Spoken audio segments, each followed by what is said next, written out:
प्यारे गहनात्मक थोड़ा आज दिनांक 15 दिसंबर सन 2025 ईस्वी की प्रातः आपके प्रिय धर्मस्थल सतगुरु धाम सहकारी नगर उत्तर प्रदेश में मासिक सत्संग के रूप में एक और अध्याय जुड़ने जा रहा है। कड़ाके की ठंड है, कोहरा भरी सुबह है। इस पर भी आप लोग दूर दूर से पधार कर सत्संग की जिज्ञासा में बैठते हैं। जैसा कि मैं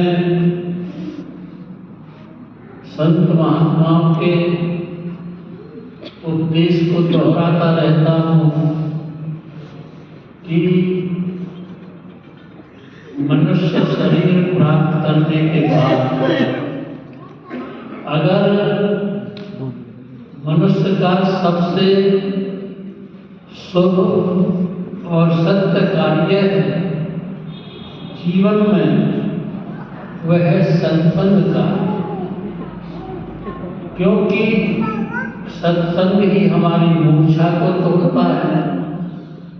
सत्संग ही हमें अपने जीवन जीने की शुभ दिशा देता है और सत्संग ही इस संसार में निर्वाण प्राप्ति का माध्यम होता है। तो सत्संग ही सिखाता है मानवीय मूल्यों पर आधारित भावना। मैं एक सुन रहा था, एक गृहस्थ व्यक्ति था। जैसा कि हर मत संप्रदाय धर्म और मजहब में ये अनुकरण है कि भले लोगों की, धार्मिक लोगों की मान्यता करना। तो एक गृहस्थ आदमी ने कोई पर्व था, सोचा मैं आज तो पुण्य लोगों को भोजन कराऊं। तो पुरोहित को चुना, निमंत्रण दिया, आप हमारे यहाँ आए, भोजन करें। दोनों पुरोहित वहां पर पहुंचे। गृहस्थ आदमी ने अलग अलग उनका विश्राम कराया था, पूछा एक से दूसरे के बारे में, वो पुरोहित जी कैसे हैं? उसने कि वो तो पक्का बैल है। ठीक। अब उस दूसरे से पहले वाले से पूछा कि वो पुरोहित जी कैसे हैं? पहले ने तो उसको बैल बताया, दूसरे ने दूसरे को कहा वो तो बिल्कुल गधा है।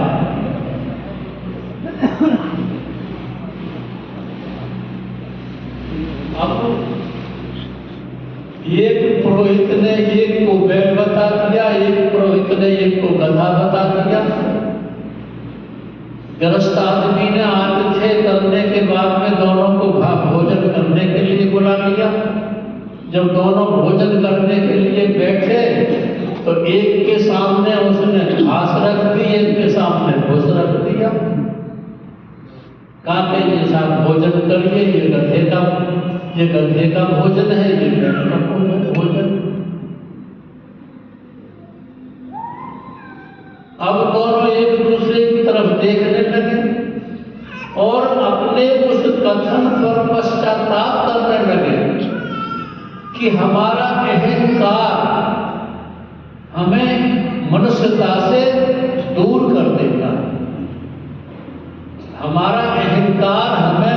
मनुष्यता से दूर कर देता है। जबकि सही बात यह है कि जो भी परमात्मा का प्रेमी है, जो भी परमात्मा की उपासना साधना करता है, वह सभी तो हमारे आदरणीय हैं, हमारे पूजनीय हैं, सभी को हमें सम्मान करना चाहिए।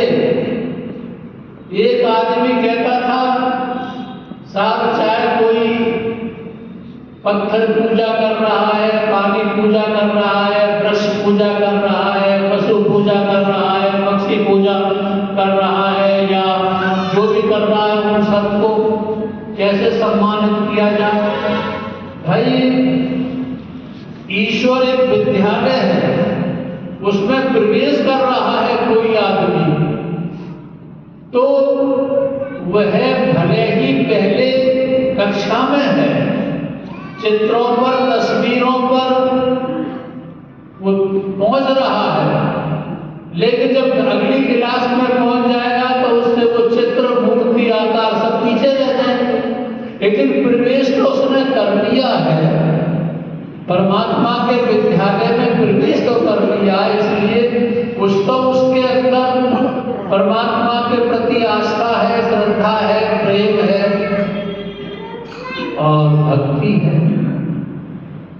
लेकिन जो लोग शराब में मस्त हैं, मांस में मस्त हैं, व्यभिचार में मस्त हैं और अन्य कुकर्मों में मस्त हैं, उनसे तो वो बेहतर होते हैं, कम से कम उनके भीतर परमात्मा के प्रति चाहे तो है। इसलिए परमात्मा की उपासना साधना करने वाला प्रत्येक भक्त प्रेमी सम्मान आदरणीय है। ये उन पुरोहितों को इससे सबक मिला जो एक दूसरे को बैल बता रहा था, एक दूसरे को गधा बता रहा।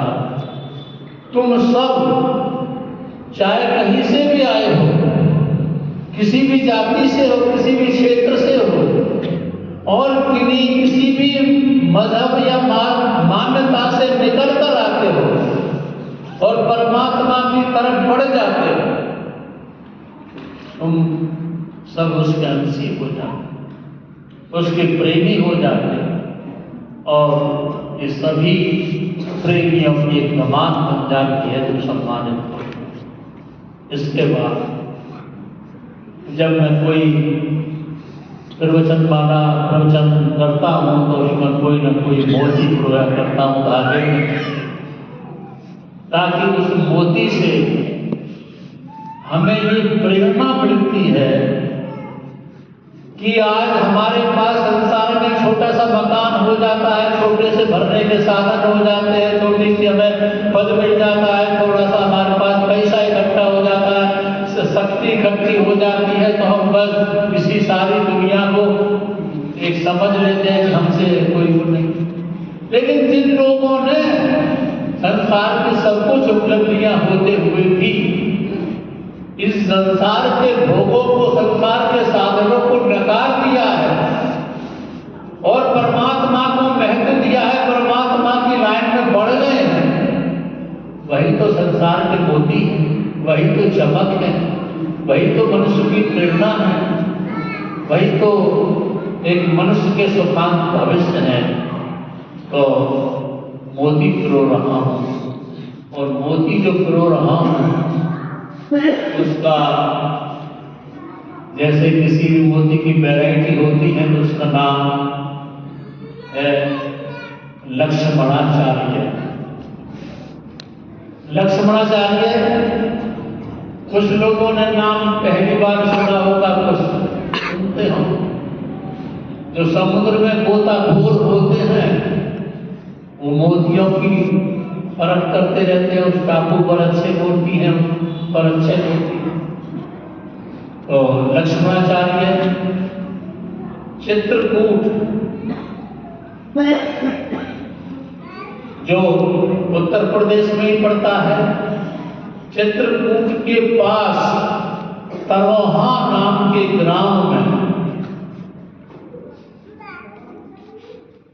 शिव सहाय शास्त्री के यहाँ पर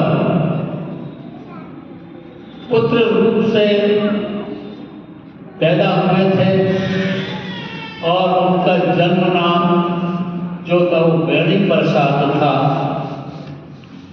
जो बेणी प्रसाद का जन्म समय था वो विक्रमी संवत 1934 की बसंत पंचमी को जन्म था। और जब ये समय उनका था,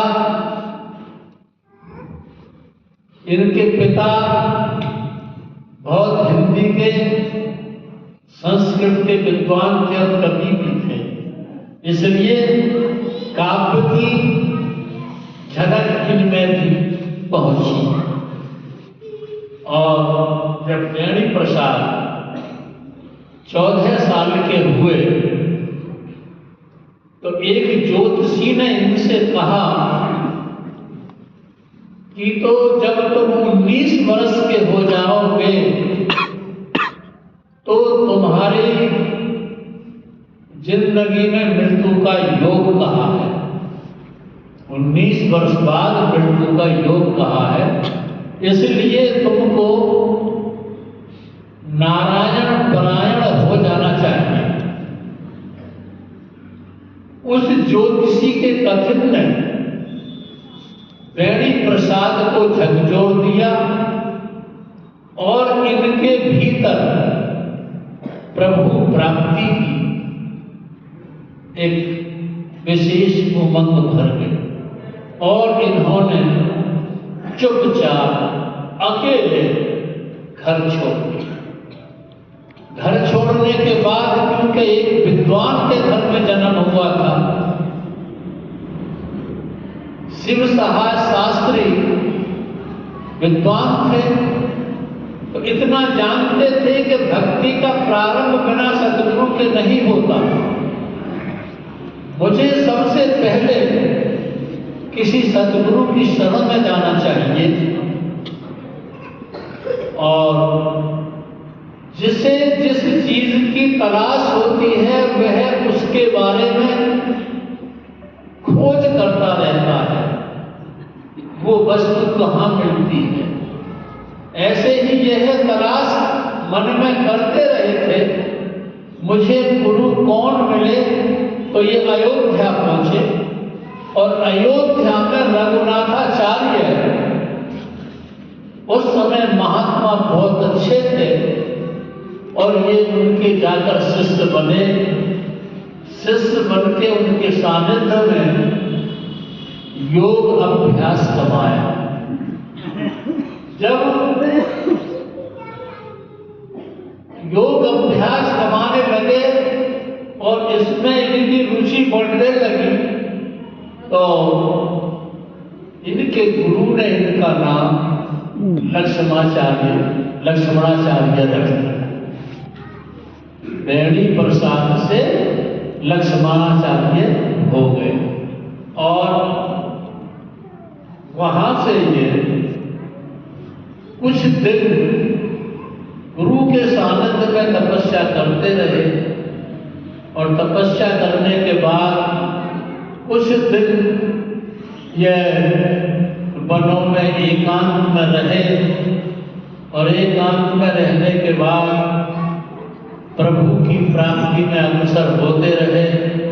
देखा नहीं पीछे को, संसार में क्या क्या विलासताएं हैं, संसार में क्या क्या उपलब्धियां हैं, सबसे आंखें फेर कर, पीठ फेर कर प्रभु के भजन ध्यान में लगे रहे। और इस ज्योतिषी की बात को जब अपने गुरु रघुनाथाचार्य से कहा कि उन्होंने मुझसे ऐसा कहा था कि 19 वर्ष की आयु के बाद तुम्हारी जिंदगी में मृत्यु का योग होगा, तो रघुनाथाचार्य ने कहा अपने इस भय को सदा सदा के लिए दिल से निकाल दो और जहां जहां भी महान पुरुषों की उपस्थिति से भारत में तीर्थ स्थान बने हैं, उन तीर्थ स्थानों की चरण रज लगाओ के अपने मस्तिष्क पर, तो यह मौत का साया तुमसे दूर होगा और ये मृत्यु तुम्हारी अमृत में बदल जाएगी। यही लक्ष्मणाचार्य ने किया। जितने भी दूर दूर तक तीर्थ स्थल थे, सब में जाकर संतों का समागम करते रहे और इन्होंने अपने कुछ पद भी रचे, जिन पदों में परमात्मा की अंतर्मुखता की साधना का जिक्र था और जिन पदों में परमात्मा के प्रति प्रेम और समर्पण की उपदेशनाएं थी।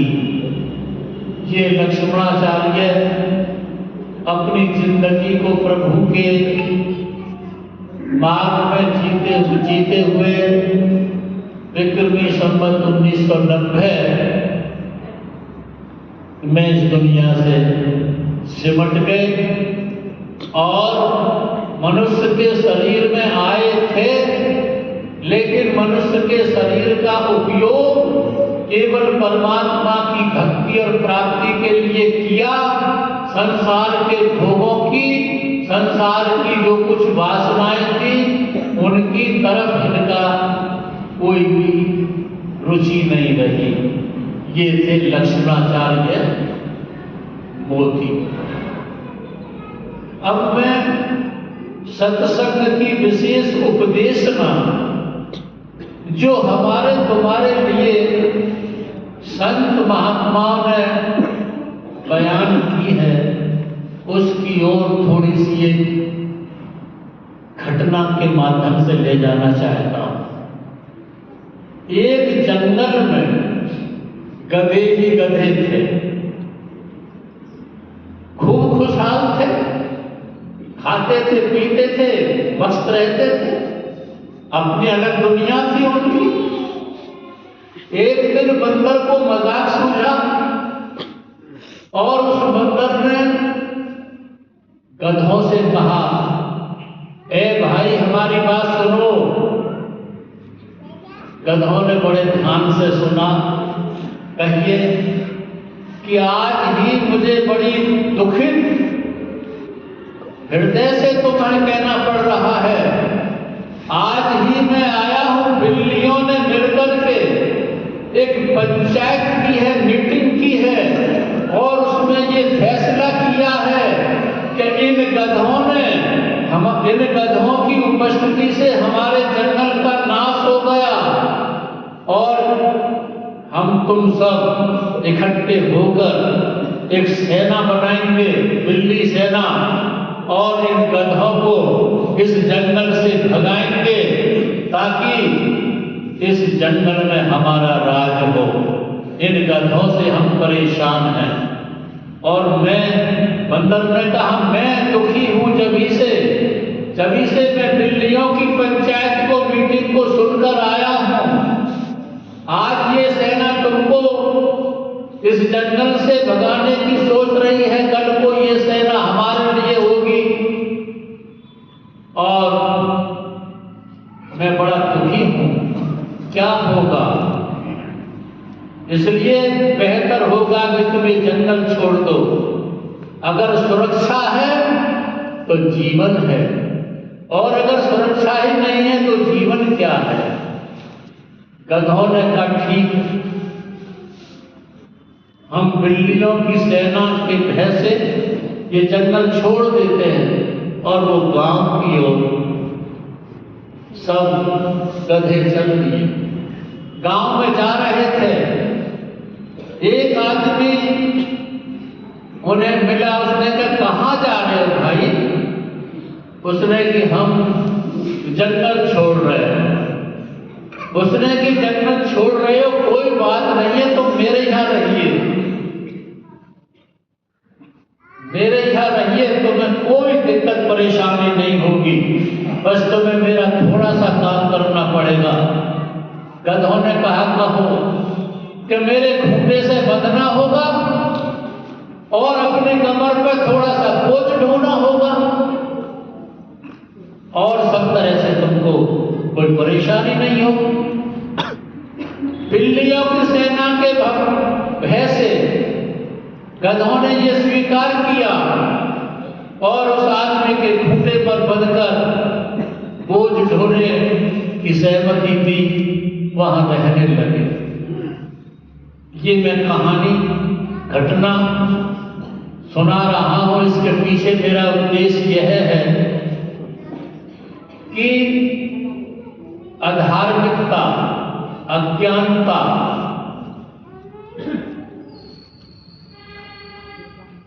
से ग्रसित होकर मनुष्य गधा तुल्य हो गया